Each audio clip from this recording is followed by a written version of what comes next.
1 Coríntios, capítulo 1. Eu, Paulo, que fui chamado pela vontade de Deus para ser apóstolo de Jesus Cristo, escrevo, junto com o irmão Sóstenes, esta carta à Igreja de Deus que está na cidade de Corinto. Escrevo a todos os que pela união em Cristo Jesus foram chamados para pertencerem ao povo de Deus. Esta carta é também para aqueles que em todos os lugares adoram o nosso Senhor Jesus Cristo, Senhor deles e nosso. Que a graça e a paz do nosso Deus, o nosso Pai, e a do Senhor Jesus Cristo estejam com vocês. Eu sempre agradeço ao meu Deus por causa da graça que Ele tem dado a vocês por meio de Jesus Cristo. Por estarem unidos com Cristo Jesus, vocês foram enriquecidos em tudo, tanto no dom de anunciar o Evangelho como no dom da sabedoria espiritual. A mensagem a respeito de Cristo está tão firme em vocês que vocês não têm deixado de receber nenhum dom espiritual enquanto esperam a vinda do nosso Senhor Jesus Cristo. Cristo vai conservá-los firmes até o fim, para que no dia da volta do nosso Senhor Jesus Cristo, vocês não tenham culpa de nada. Deus é fiel e chamou vocês para que vivam em união com seu Filho Jesus Cristo, o nosso Salvador. Irmãos, peço pela autoridade do nosso Senhor Jesus Cristo, que vocês estejam de acordo no que dizem e que não haja divisões entre vocês. Sejam completamente unidos num só pensamento e numa só intenção. Pois, meus irmãos, algumas pessoas da família de Chloe me contaram que há brigas entre vocês. O que eu quero dizer é isto: cada um de vocês diz uma coisa diferente. Um diz, eu sou de Paulo, outro, eu sou de Apolo, outro, eu sou de Pedro, e ainda outro, eu sou de Cristo. Por acaso Cristo foi dividido em várias partes? Será que Paulo morreu crucificado em favor de vocês? Ou será que vocês foram batizados em nome de Paulo? Graças a Deus que eu não batizei nenhum de vocês, a não ser Crispo e Gaio. Assim ninguém pode dizer que vocês foram batizados em meu nome. Assim, batizei também Estéfanas e a família dele, mas não lembro de ter batizado mais ninguém. Pois Cristo não me enviou para batizar, mas para anunciar o Evangelho e anunciá-lo sem usar a linguagem de sabedoria humana, para não tirar o poder da morte de Cristo na cruz. De fato, a mensagem da morte de Cristo na cruz é loucura para os que estão se perdendo, mas para nós que estamos sendo salvos é o poder de Deus. Pois as Escrituras Sagradas dizem, destruirei a sabedoria dos sábios e acabarei com o conhecimento dos instruídos. Então, o que poderão dizer os sábios e os instruídos? O que vão dizer os grandes oradores deste mundo? Deus tem mostrado que a sabedoria deste mundo é loucura, pois Deus, na sua sabedoria, não deixou que os seres humanos o conhecessem por meio da sabedoria deles. Pelo contrário, resolveu salvar aqueles que creem e fez isso por meio da mensagem que anunciamos, a qual é chamada de louca. Os judeus pedem milagres como prova e os não-judeus procuram a sabedoria, mas nós anunciamos a Cristo crucificado, uma mensagem que para os judeus é ofensa e para os não-judeus é loucura. Mas para aqueles que Deus tem chamado, tanto judeus como não-judeus, Cristo é o poder de Deus, é a sabedoria de Deus. Pois aquilo que parece ser a loucura de Deus é mais sábia do que a sabedoria humana. E aquilo que parece ser a fraqueza de Deus é mais forte do que a força humana. Agora, meus irmãos, lembre do que vocês eram quando Deus os chamou. Do ponto de vista humano, poucos de vocês eram sábios, ou poderosos, ou de famílias importantes. Para envergonhar os sábios, Deus escolheu aquilo que o mundo acha que é loucura. E para envergonhar os poderosos, Ele escolheu o que o mundo acha fraco. Para destruir o que o mundo pensa que é importante, Deus escolheu aquilo que o mundo despreza.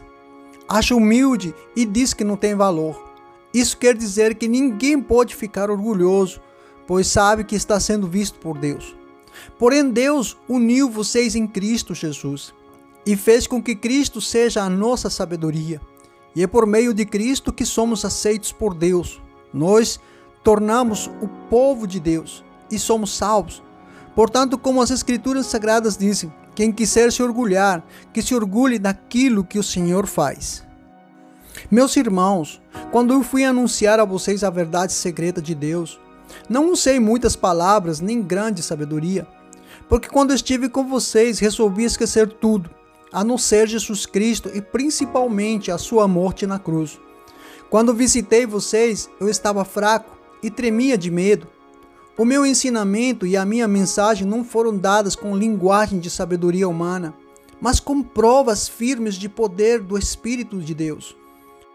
Portanto, a fé que vocês têm não se baseia na sabedoria humana, mas no poder de Deus.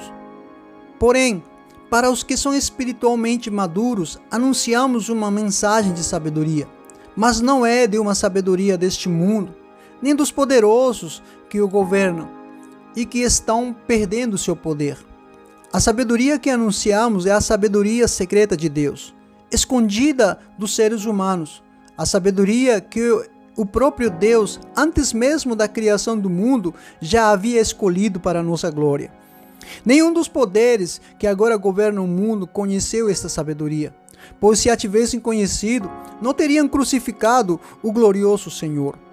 Porém, como dizem as Escrituras Sagradas, o que ninguém nunca viu nem ouviu, o que jamais alguém pensou que podia acontecer, foi isso que Deus preparou para aqueles que o amam. Mas foi a nós que Deus, por meio do Espírito, revelou o seu segredo. O Espírito Santo examina tudo, até mesmo os planos mais profundos e escondidos de Deus. Portanto, ao ser humano, somente o Espírito que está nele é que conhece tudo a respeito dele. E, portanto, a Deus, somente o próprio Espírito conhece tudo a respeito dele. Não foi o Espírito deste mundo que nós recebemos, mas o Espírito mandado por Deus para que possamos entender tudo que de Deus temos recebido. Portanto, quando falamos, nós usamos palavras ensinadas pelo Espírito de Deus e não as palavras ensinadas pela sabedoria humana. Assim, explicamos as verdades espirituais aos que são espirituais. Mas quem não tem o Espírito de Deus não pode receber os dons que vêm do Espírito e, de fato, nem mesmo pode entendê-los. Essas verdades são loucura para as pessoas porque o sentido delas só pode ser entendido por meio espiritual. A pessoa que tem o Espírito Santo pode julgar o valor de todas as coisas, porém ela mesma não pode ser julgada por ninguém. Como dizem as Escrituras, quem pode conhecer a mente do Senhor? Quem é capaz de lhe dar conselhos? Mas nós pensamos com a mente de Cristo. Na verdade, irmãos, eu não pude falar com vocês como costumo fazer com pessoas que têm o Espírito de Deus.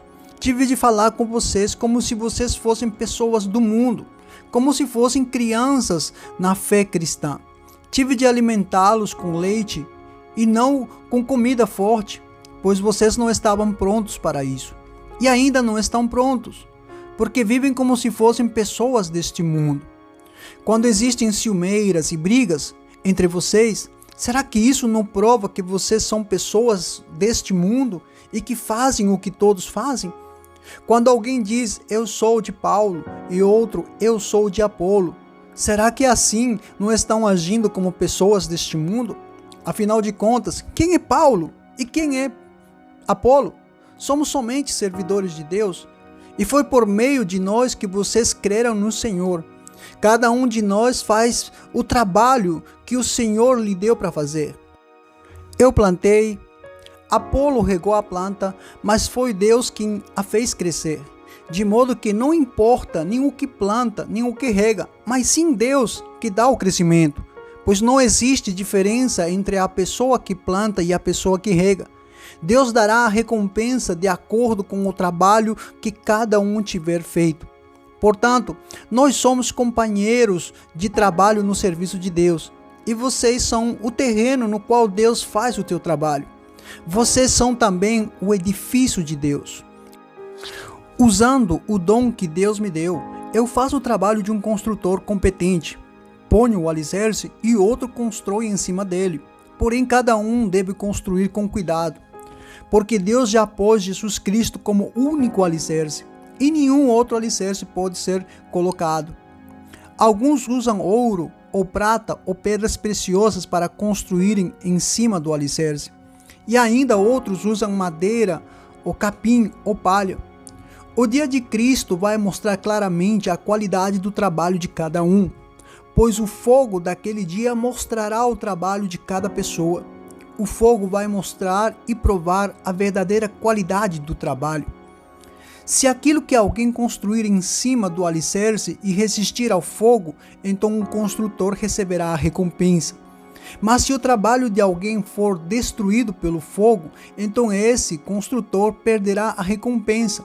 Porém ele mesmo será salvo, como se tivesse passado pelo fogo para se salvar.